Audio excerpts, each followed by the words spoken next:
So what I'm going to do right now is I'm going to crunch 1400 years of Islamic history in 5 minutes and make it as exciting as I can possibly make it.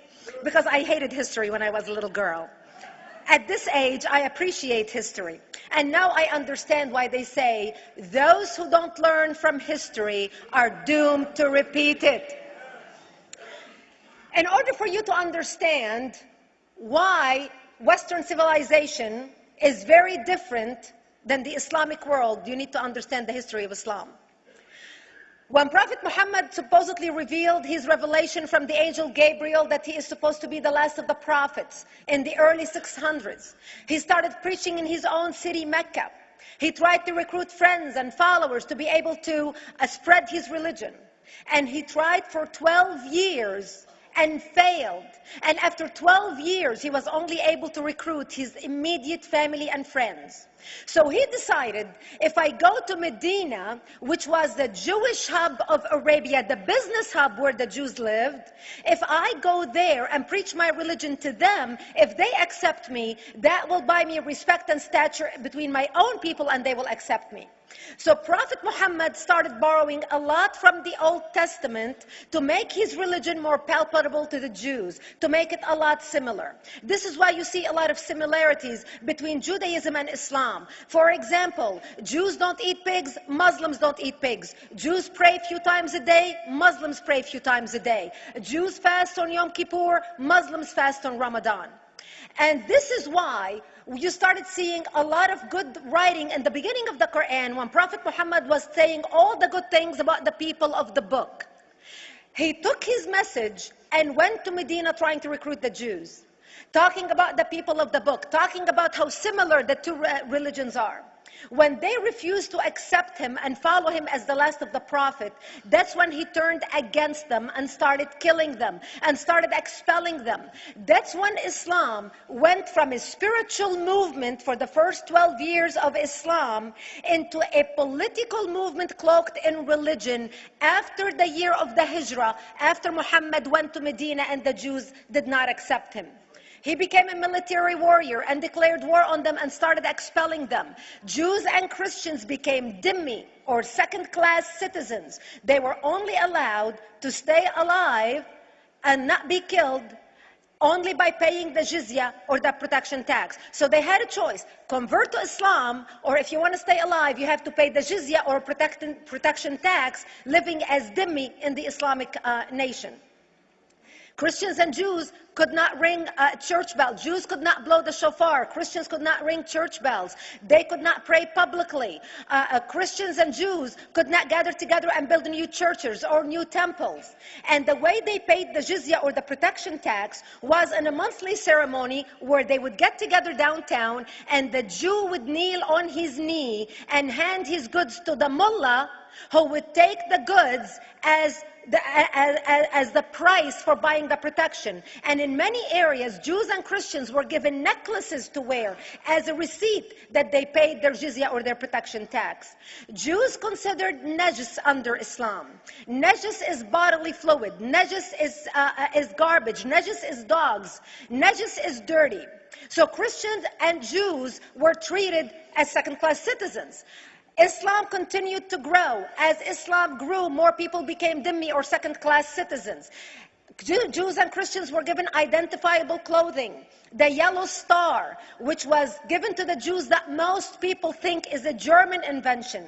It was actually an Islamic invention in the 9th century in Iraq by the second Khalif al-Mutawakkil of Iraq, who invented the yellow star for the Jews to be identified as they walked down the street. Because Jews were considered najis, if a Muslim man or a Jew walked on the same side of the street, the Jew had to cross the other side so the Muslim man can walk, so he's not dirtied by the filth of the Jew. Christians were given the zunnar, the belt, which most of you men are wearing right now. That was an Islamic invention for the Christians. Islam continued to grow. They went all the way to Jerusalem. They conquered Jerusalem. Christians couldn't ring their church bells in Jerusalem.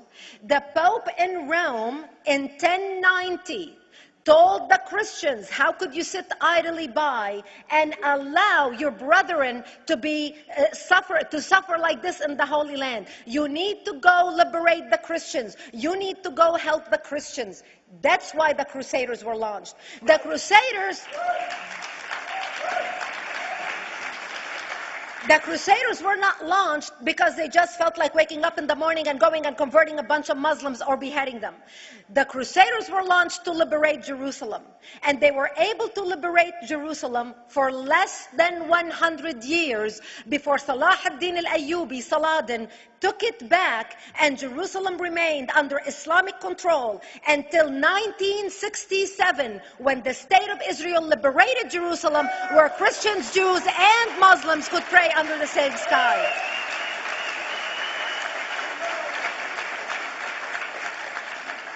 The Crusaders continued fighting Islam, and for 300 years they tried and failed. And by the 1300s, the Crusaders disappeared because they could not win against Islam.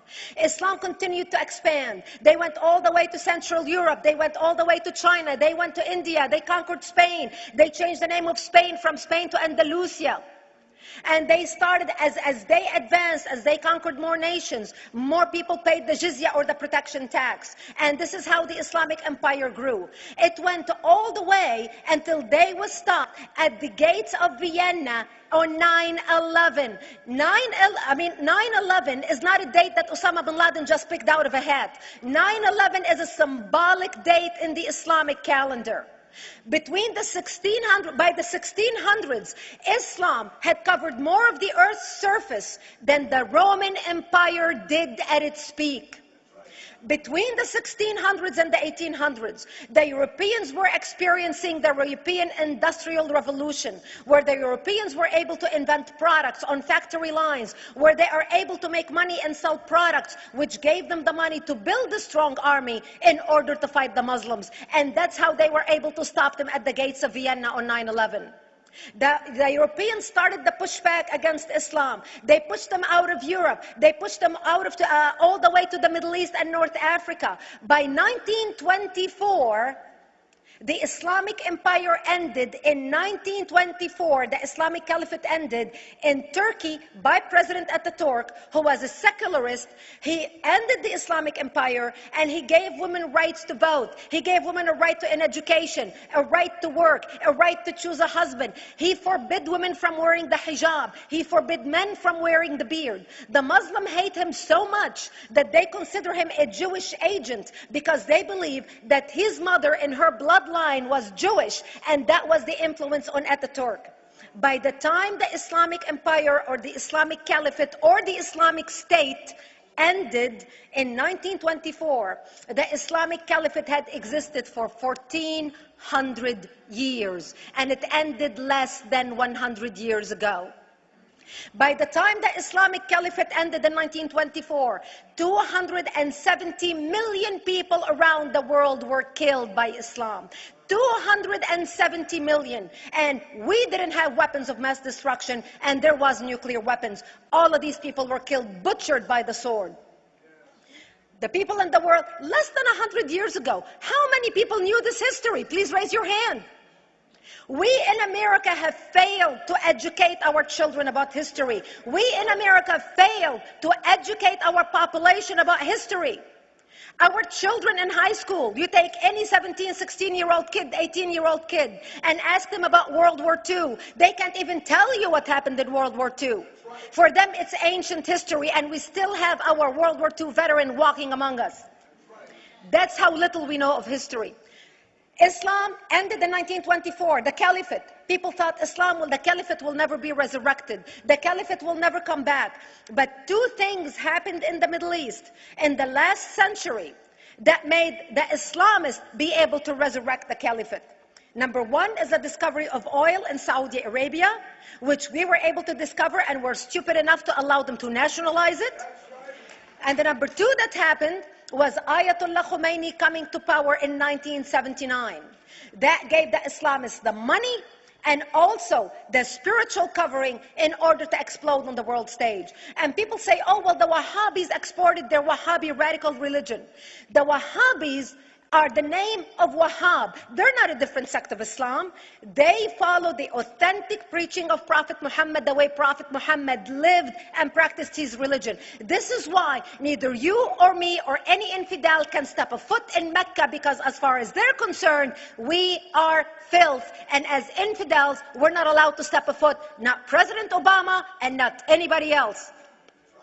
As a matter of fact, Al-Qaeda used to use Saudi Arabia and its success as an excuse to recruit members, as the example to show them how Allah has blessed Saudi Arabia because of the way they adhered to the tenets of Islam. And today we talk about ISIS. ISIS is not a new invention. ISIS resurrected the caliphate that ended less than 100 years ago. Except we are too ignorant and too uninformed to understand what ISIS is doing and why ISIS is succeeding.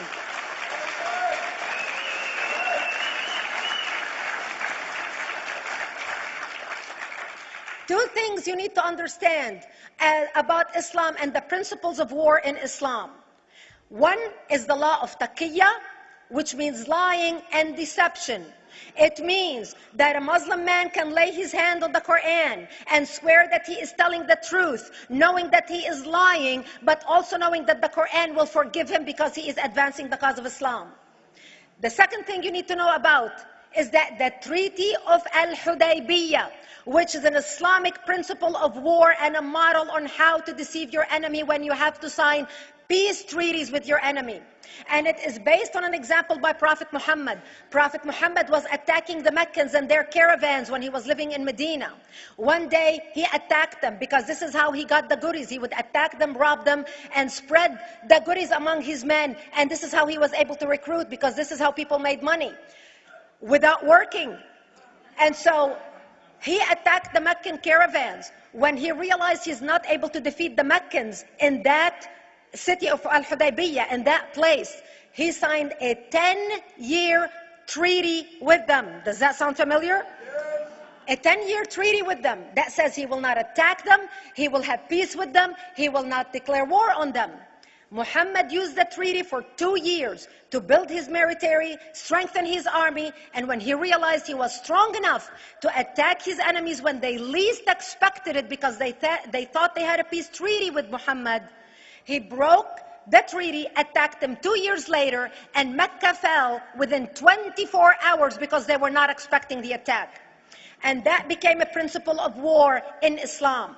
And to give you an example of how that is practiced, this is why anything signed with Iran means nothing to them.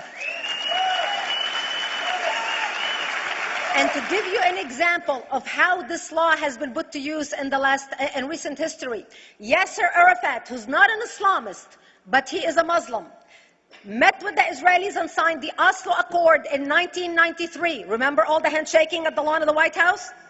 The Oslo Accord, Yasser Arafat used the peace treaty, the Oslo Accord with Israel, to get Israel to bring him back and give him his territory, finance his military, train his police, and give his police the weapons. Yasser Arafat broke the Oslo Accord 8 years later, didn't even wait 10 years, and declared the second intifada in 2000, and all hell broke loose. He used the same treaty to win and deceive against his enemies and deceive his enemies. When Jordanian press, after Yasser Arafat signed the Oslo Accord with Israel, and Egyptian press would interview Yasser Arafat, and they would say, how could you sign a peace treaty with the devil? How could you sign a peace treaty with the Jews? Yasser Arafat will tell them, remember Hudaybiyah. That's all he would have to say.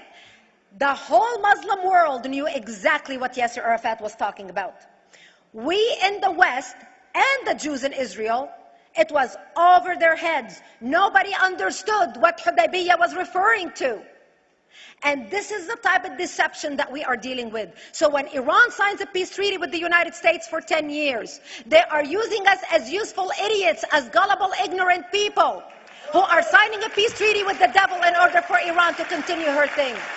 In this deadly game of thrones, there's no place for America or for Israel. We don't have to gamble with our future and with our children's future. Elie Wiesel. And I wish I could promise you, Elie, that the lessons of history have been learned. That is why it is so important to be wise about who we're going to put in the White House next year.